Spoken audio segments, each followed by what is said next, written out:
Dear students, on behalf of Board of Intermediate Education, Andhra Pradesh, I am back here with a new chapter of human physiology, that is body fluids and circulation. In our former session, we have gone through the circulating pathways in different groups of animals. There are open type and closed type of circulatory patterns in the animals. We also have learned the plan of circulatory system in different groups of vertebrates. Among vertebrates, fishes, they have two-chambered heart and show single circulation. Next group of vertebrates, amphibians and reptiles except crocodiles of class Reptilia, they possess three-chambered heart and exhibit incomplete double circulation. Crocodiles of class Reptilia, birds and mammals, they have four-chambered heart and show double circulation, complete double circulation. We are going to start our present session with human cardiovascular system. We know the very basic function of this system. It is simply a transport system. It carries nutrients and oxygen to different tissues of the body and removes carbon dioxide and other waste materials from the tissues. The main components of human cardiovascular system are four-chambered heart. This is a central pumping organ of the cardiovascular system. And the next part is closed branched blood vessels. These are arteries and veins. And the fluid, the main fluid that circulates in the vascular system is blood. These are the main components of cardiovascular system. Let's start the first part of cardiovascular system, the heart. It is a central pumping station of the circulatory system. By its pulsating action, it pumps blood to each and every tissue of the body. Why do we need heart? What would happen if there was no heart? To understand the critical importance of heart, we'll take a step back to remember the needs of each cell of our body. Our body is composed of over 10 trillion cells that work together in remarkable unity. The basic needs of cells are oxygen, nutrients, and removal of waste materials. Oxygen diffuses into blood at alveoli of lungs. How can it reach the cells of a toe from this lungs region? The rapid way for the movement of these materials, oxygen and nutrients, oxygen from the lungs region, nutrients from the intestinal region, is circulation of blood. Heart is the organ that circulates blood around the body. Heart functions as a pump in the circulatory system to provide continuous flow of blood throughout the body. Heart keeps the body tissues freshly supplied with oxygen and nutrients while clearing away the harmful waste materials.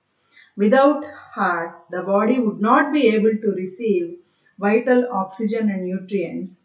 If the heart stops functioning, the body is starved of oxygen and will soon die if it is not restarted. This is about the importance of heart in our cardiovascular system.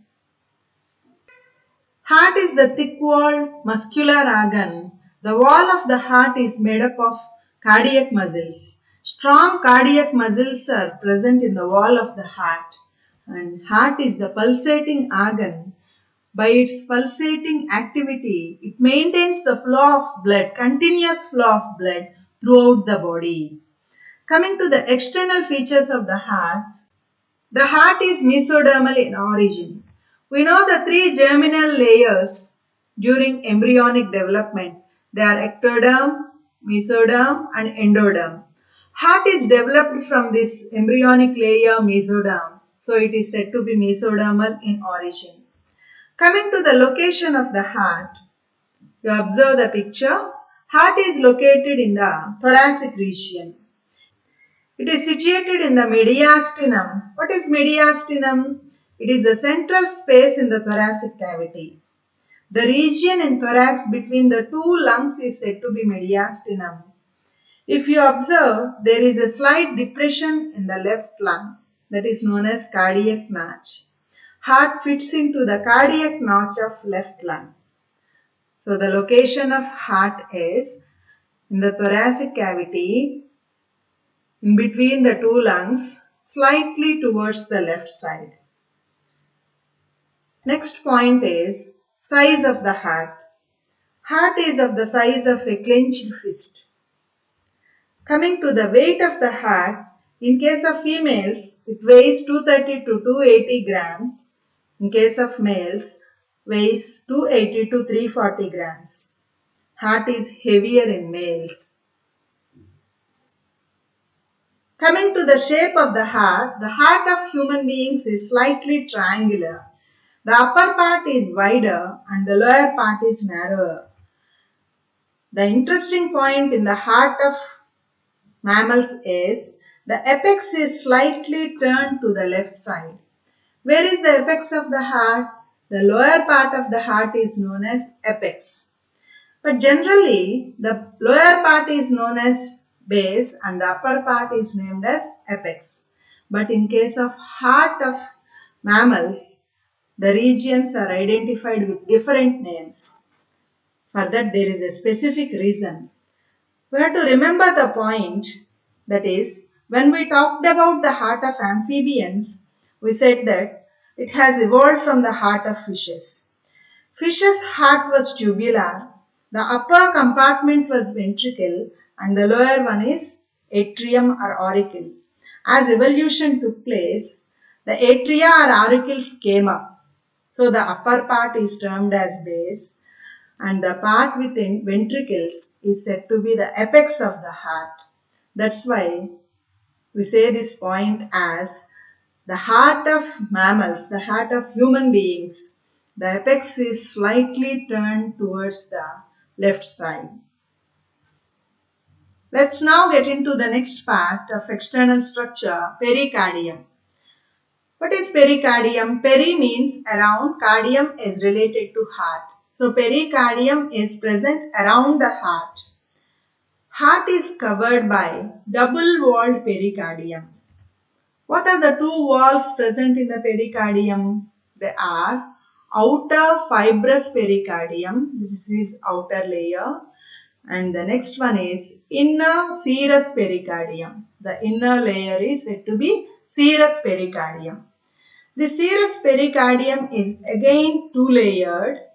The two layers are outer parietal layer and inner visceral layer. The outer parietal layer is fused with fibrous pericardium. It is present next to fibrous pericardium. So it is fused with fibrous pericardium. And the inner visceral layer is adhered to the surface of the heart and forms the outer layer of the heart, that is known as epicardium. This point we will discuss later, that is in the wall of the heart.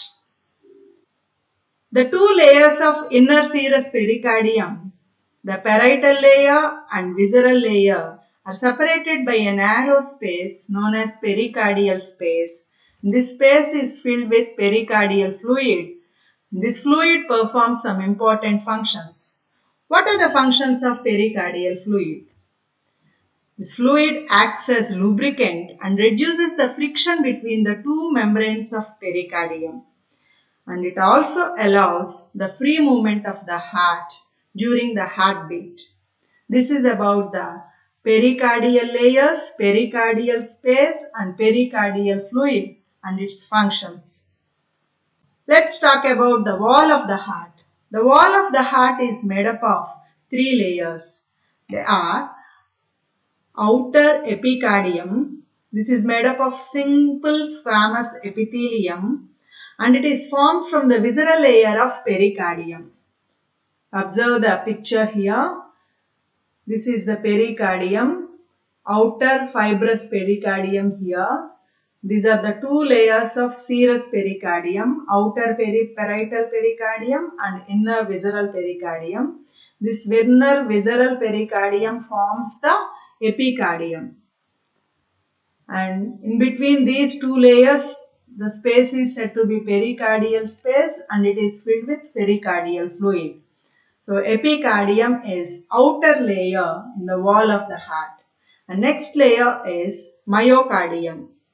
This is a thick layer of cardiac muscles. It is made up of cardiac muscles. This is an important layer for the contraction and relaxation of the heart. And the innermost layer is endocardium. This is a thin layer of squamous epithelium. It is known as endothelium. This is endothelium found in the endocardium of wall of the heart. The endothelium covers the heart walls and also continues with the endothelial lining of the large blood vessels connected to the heart.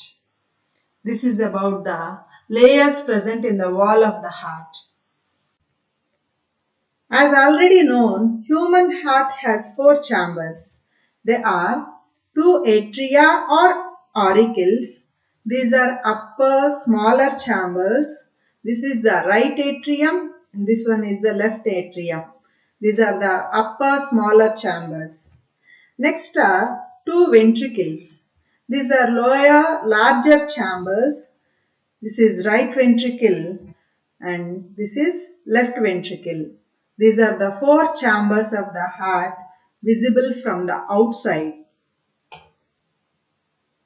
We find 2 depressions on the outer side of the heart. These depressions are grooves. They separate the different chambers of the heart from one another. The first groove is coronary sulcus or atrioventricular groove. Observe the picture. Coronary sulcus, it is a transverse groove. It is a deep transverse groove that separates the upper chambers of the heart atria from the lower chambers ventricles. So atria and ventricles are separated by a deep transverse groove known as coronary sulcus. It is also known as atrioventricular groove as it separates the atria from the ventricles. And the next groove is interventricular groove. As the name indicates, it is present between the 2 ventricles. Inter means in between.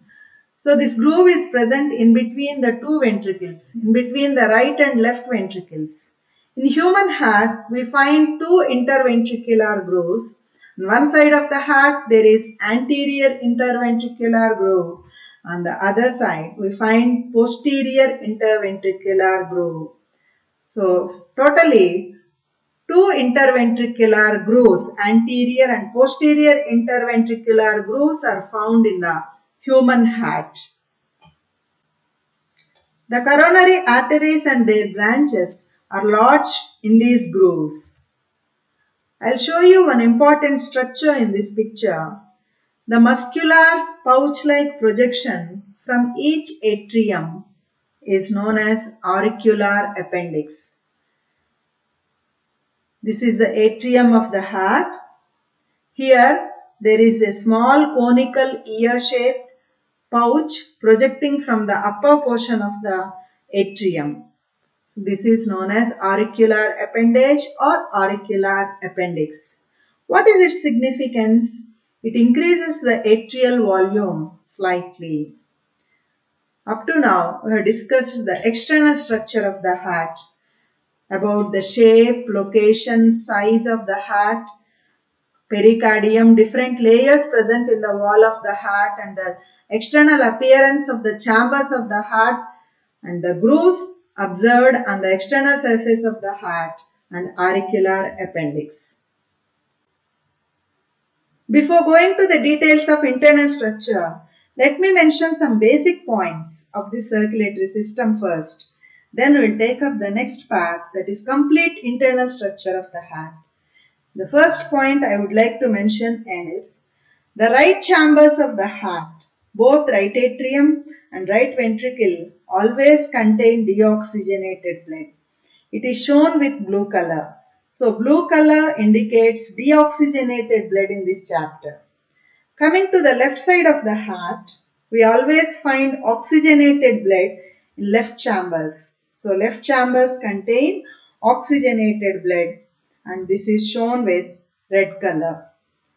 How to avoid confusion? Which side of the heart has oxygenated blood? Coming to the location of the heart, Our heart is situated slightly towards the left side of thoracic cavity. So left chambers contain oxygenated blood. Now you can easily remember this point. As heart is present slightly towards left side, the left chambers contain oxygenated blood. Right chambers are always with deoxygenated blood. How can we differentiate the oxygenated and deoxygenated blood? In the respiratory system, we have already learned that oxygenation of blood occurs at lungs region. Lungs are our respiratory organs. Heart always supplies or pumps deoxygenated blood to lungs. Inside the lungs, oxygen is added to the blood and carbon dioxide is removed. Then that oxygenated blood from the lungs reaches the heart. So heart supplies deoxygenated blood to the lungs.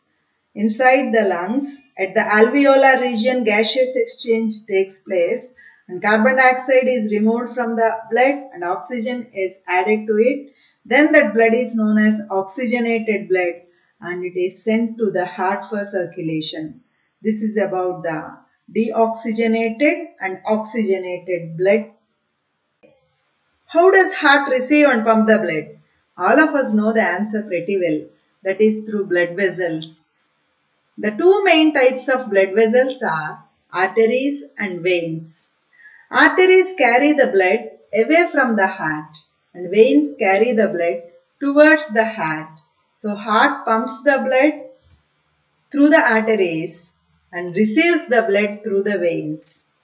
Arteries carry oxygenated blood. That's why here they are shown with red color. But single exception is there, that is pulmonary artery. It carries deoxygenated blood from the heart to lungs for oxygenation. As lungs are our respiratory organs, the blood supplied to the lungs from the heart is deoxygenated blood. And veins carry deoxygenated blood generally. That's why veins are shown with blue color. But the exception is pulmonary vein. It carries oxygenated blood from lungs to the heart. As lungs are respiratory organs, the blood flowing in the pulmonary arteries and pulmonary veins is different from the normal arteries and veins. Let's now discuss in what way heart acts as pumping station of circulatory system. We can compare the motor pump used in our house water supplying system with the heart. So heart can be compared with motor pump of water supplying system. Here the motor pump collects the groundwater through these pipes. It pumps that water either to storage tank or directly to the service point taps through other pipes. So water is drawn through one set of pipes and it is supplied through another set of pipes for the entire house requirements. Likewise, heart receives the blood through the veins and it pumps the blood through the arteries. But we find one difference between these two supplying systems. In case of this system, water is drawn and it is supplied directly. Single pump we find in case of this system. But in case of heart, even though it is a single organ, it shows two pumps. The first pump receives the blood from the body organs and sends it to the lungs. So the first pump, it receives the blood from the body organs, deoxygenated blood from the body organs. Then that blood is sent to the lungs for oxygenation. That is the first pump. The second pump receives the oxygenated blood from the lungs and sends it to the body organs. That means in the second pump, oxygenated blood is received and pumped to the body organs. I'll explain these two pumps clearly with separate picture now. The deoxygenated blood from the body organs is first carried to the right atrium and then to right ventricle and finally to the lungs. This is the first pump. So the blood from the body organs, that is deoxygenated blood, is carried by the veins to the right atrium. From the right atrium, it reaches the right ventricle and finally reaches the lungs for oxygenation. This is the first pump. Coming to the second pump, the oxygenated blood from the lungs is carried by the pulmonary veins to the left chambers of the heart. First reaches the left atrium and then reaches the left ventricle. Then it is supplied to different body organs. This is the second pump. So in the second pump, oxygenated blood is flown. This is the direction of flow of blood in our body.